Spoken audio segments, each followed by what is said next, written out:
Hi hello నమస్తే welcome to అమ్మగారి అబ్బాయి కుకింగ్ ఛానల్. నేను మీ భార్గవ్. ఈరోజు మన వీడియోలో వినాయక చవితి స్పెషల్గా ఉండ్రాళ్ళ పాయసం ఎలా చేసుకోవాలో ఈ వీడియోలో మనం చూద్దాం. అయితే దానికోసం ముందుగా నేను స్టవ్ ఆన్ చేసి ఒక ప్యాన్ పెట్టుకుని 1 గ్లాస్ వాటర్ యాడ్ చేసుకుంటున్నాను. అలాగే ఒక పావు స్పూన్ వరకు ఉప్పు, కొంచెం నెయ్యి యాడ్ చేస్తున్నాను. నెయ్యి అయితే ఆప్షనల్ అండి. ఇప్పుడు ఈ నీళ్ళన్నీ కూడా బాగా మరగనివ్వాలి. నీళ్ళు బాగా మరుగుతున్నాయి కదా, మనం తీసుకున్నది 1 గ్లాస్ వాటర్ కదా, దానికి ఈక్వల్గా 1 గ్లాస్ బియ్యం పిండి తీసుకుని బాగా మిక్స్ చేసుకుంటూ ఇదంతా యాడ్ చేసుకోవాలి. యాడ్ చేసేసుకుని పిండి నీళ్ళు మొత్తం బాగా కలిసేలాగా బాగా కలపాలి.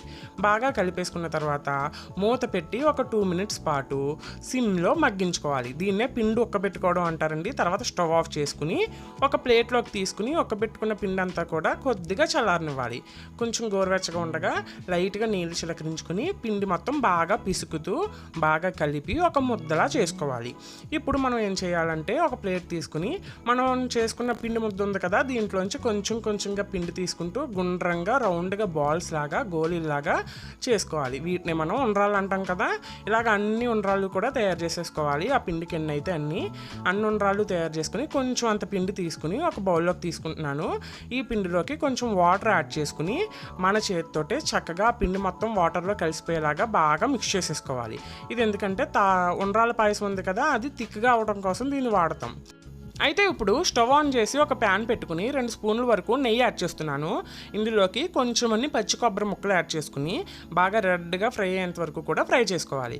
ఇప్పుడు కొంచెం జీడిపప్పు కూడా యాడ్ చేసుకుని కలర్ చేంజ్ అయ్యేంత వరకు చక్కగా ఫ్రై చేసుకోవాలి. ఇవి కూడా ఫ్రై అయిపోయినాయి కదా, ఇప్పుడు కొంచెం కిస్మిస్ కూడా యాడ్ చేసుకుని జాగ్రత్తగా వీటిని కూడా ఫ్రై చేసుకోవాలి. ఇవన్నీ ఫ్రై చేసుకున్న తర్వాత వీటిని తీసి పక్కన పెట్టేసుకుని అదే ప్యాన్లో ఒక 4 గ్లాసెస్ వరకు వాటర్ యాడ్ చేస్తున్నాను. 4 గ్లాసెస్ వాటర్ యాడ్ చేసి ఒక గంట ముందు నానబెట్టుకున్న కొంచెం అంత శనగపప్పు అలాగే చిన్న సగ్గుబియ్యం యాడ్ చేస్తున్నాను. చిన్న సగ్గుబియ్యం అయితేనే బాగుంటుందండి, బాగా ఉడుకుతాయి కూడా.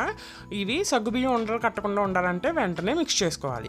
మిక్స్ చేసుకుని నీళ్ళు బాగా మరుగుతున్నప్పుడు మనం ఆల్రెడీ చేసి పెట్టుకున్న ఉండ్రాళ్ళు ఉన్నాయి కదా, వీటన్నిటినీ కూడా ఇందులోకి యాడ్ చేసేసుకోవాలి. మీడియం ఫ్లేమ్ పైన గరిటె పెట్టి కలపకుండా ఉడికించుకోవాలన్నమాట. ఇందులోకి ఒక 2 చెంచాల వరకు పచ్చి కొబ్బరి తురుము యాడ్ చేశానండి. మంచి టేస్ట్ వస్తుంది, ఖచ్చితంగా యాడ్ చేయండి. ఇప్పుడు కొద్దిసేపు అయిన తర్వాత గరిటె పెట్టి కదపచ్చు. ఇలాగా ఒక 10 మినిట్స్ పాటు కూడా జాగ్రత్తగా ఉడికించుకోవాలి. 10 మినిట్స్ ఉడికిన తర్వాత ఒక గ్లాస్ వరకు నేను బెల్లం తురుము యాడ్ చేస్తున్నానండి. యాడ్ చేసుకుని ఒకసారి బాగా మిక్స్ చేసుకోవాలి. బాగా మిక్స్ చేసుకుని ఒక 2 మినిట్స్ ఉడికిన తర్వాత ఇప్పుడు మనం ఏం చేయాలంటే మనం ఆల్రెడీ పిండి నీళ్ళు కలిపి పెట్టుకున్నాం కదా, వాటిని యాడ్ చేసుకోవాలన్నమాట. వాటిని కూడా యాడ్ చేసేసుకుని ఇంకొక 5 మినిట్స్ పాటు ఉడికించుకోవాలన్నమాట. ఫస్ట్ 10 మినిట్స్ ఉడికింది, తర్వాత బెల్లం యాడ్ చేసి 2 మినిట్స్ ఉడికించాం, తర్వాత పిండి నీళ్ళు యాడ్ చేసుకుని ఇంకో 5 మినిట్స్ పాటు ఉడికించుకుంటున్నాం. చక్కగా ఇవన్నీ ఉడికిపోయిన తర్వాత ఇప్పుడు స్టవ్ ఆఫ్ చేసేసి ఒక గ్లాసు కాచి చల్లార్చిన పాలు యాడ్ చేస్తున్నాను. ఒకవేళ మీకు పాలు ఇరిగిపోతాయనే భయం ఉంటే కనుక పూర్తిగా మన పాయసాన్ని చల్లార్చిన తర్వాత అప్పుడు పాలు యాడ్ చేసుకోండి. అప్పుడు పాలు ఇరగకుండా ఉంటాయి. నాకైతే ఎప్పుడు అలా అవ్వలేదు. మనం వాడే బెల్లం బట్టి పాలు విరిగిపోతాయా లేదా అన్నది ఉంటుందండి. నాకైతే ఎప్పుడు అలా అవ్వలేదు కాబట్టి అలా వేసేసాను. ఇప్పుడు ఇందులో ఫ్రై చేసుకున్న జీడిపప్పు కొబ్బరి ముక్కలు యాడ్ చేసుకుని కొంచెం అంతా మిరియాల పొడి కూడా యాడ్ చేస్తున్నాను. మిరియాల పొడి ఖచ్చితంగా యాడ్ చేయండి, మంచి టేస్ట్ వస్తుంది. అలాగే కొంచెం ఇలాచీ పొడి కూడా యాడ్ చేసుకుని బాగా మిక్స్ చేసుకుంటున్నాను.